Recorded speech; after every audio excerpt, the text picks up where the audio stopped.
ನಮಸ್ಕಾರ ಸ್ನೇಹಿತರೆ, ನಾಗೇಂದ್ರ ಕನ್ನಡಿಗ ಕನಕಪುರ. ನಾನಿವತ್ತು ನಿಮ್ಮನ್ನ ಕರ್ಕೊಂಡು ಹೋಗ್ತಾ ಇದ್ದೀನಿ ನಂಬಿದನ್ನು ಕೊಡುವಂಥ ಮುನೇಶ್ವರ ಸ್ವಾಮಿ ಟೆಂಪಲ್.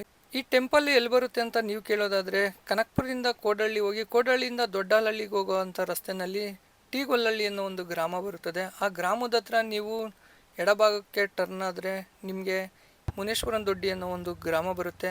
ಆ ಗ್ರಾಮದಲ್ಲೇ ಬೆಟ್ಟದ ಮೇಲೆ ನೆಲೆಗೊಂಡಿರುವಂಥ ದೇವಸ್ಥಾನನೇ ಬೆಟ್ಟದ ಮುನೇಶ್ವರ ಸ್ವಾಮಿ ದೇವಸ್ಥಾನ. ಬಹಳ ಪುರಾತನವಾದ ಈ ದೇವಸ್ಥಾನಕ್ಕೆ ನೀವೇನಾದರೂ ಶ್ರದ್ಧಾ ಭಕ್ತಿಯಿಂದ ಪೂಜೆ ಸಲ್ಲಿಸಿ ಹರಕೆನ ಮಾಡಿ ಬಂದರೆ ನಿಮ್ಮ ಎಲ್ಲ ಕೆಲಸ ಕಾರ್ಯಗಳು ಫಲಿಸುತ್ತವೆ ಅಂತೆ. ಸ್ನೇಹಿತರೆ, ಕೋಡಹಳ್ಳಿಯಿಂದ ಬಂದು ಟೀಗೊಲ್ಲಹಳ್ಳಿ ಹತ್ರ ಲೆಫ್ಟ್ ತಗೊಂಡು ಬಂದರೆ, ಊರೊಳಗಡೆನೆ ಬಂದರೆ ಲೆಫ್ಟ್ಗೆ ಒಂದು ರೋಡ್ ಸಿಗುತ್ತೆ. ನೀವು ಅಲ್ಲಿಂದ ಸ್ವಲ್ಪ ಮುಂದೆ ಬಂದರೆ ಈ ಕಡೆಗಾದಂಗೆ ತಾರ್ ರೋಡ್ ಇದೆ. ಲೆಫ್ಟ್ಗೆ ಹೋಗಬೇಡಿ, ಯಾಕೆಂದರೆ ನಾನು ಈ ಕಡೆ ಲೆಫ್ಟ್ಗೆ ಹೋಗ್ಬಿಟ್ಟು ಒಂದಷ್ಟು ದೂರ ಹೋಗಿ ವಾಪಸ್ ಬಂದೆ.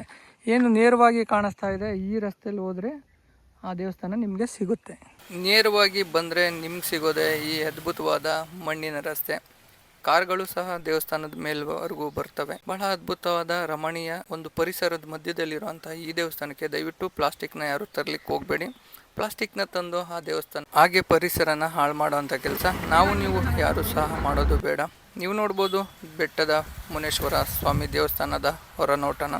ನಾನು ಇದೇ ಮೊದಲು ಈ ದೇವಸ್ಥಾನಕ್ಕೆ ಹೋಗಿದ್ದು. ನೀವು ಮುನೇಶ್ವರ ಸ್ವಾಮಿಯ ದರ್ಶನನೂ ಸಹ ಮಾಡ್ಬೋದು. ನಾನು ವಿಡಿಯೋ ಮಾಡಿ ಹಾಕ್ತಾ ಇದ್ದೀನಿ. ಬೇರೆ ಕಡೆ ಮುನೇಶ್ವರ ದೇವಸ್ಥಾನಗಳಲ್ಲಿ ಖಾರದೂಟ ಮಾಡಿದ್ರೆ ಇಲ್ಲಿ ಸಿಹಿ ಊಟ ಒಬ್ಬಟ್ಟಿನ ಮಾಡ್ತಾರೆ. ಇಲ್ಲಿನ ವಿಶೇಷತೆನೇ ಇದು. ಹಾಗೆ ಒಂದು ಕೊಣನೂ ಸಹ ಅಲ್ಲಿದ್ದು ಆ ಕೊಣನೂ ಸಹ ನೀವು ನೋಡ್ಬೋದು. ಹಾಗೆ ಪ್ರಕೃತಿ ಮಾತ್ರ ಬಹಳ ಅದ್ಭುತವಾಗಿದೆ. ಯಾವ್ಯಾವ ಈ ದೇವಸ್ಥಾನ ಓಪನ್ ಇರುತ್ತೆ ಅಂತ ನೀವು ಕೇಳೋದಾದರೆ, ಶುಕ್ರವಾರ ಮತ್ತು ಸೋಮವಾರ ವಿಶೇಷ ಪೂಜೆಗಳು ನಡೆಯುವಂಥ ದಿನ.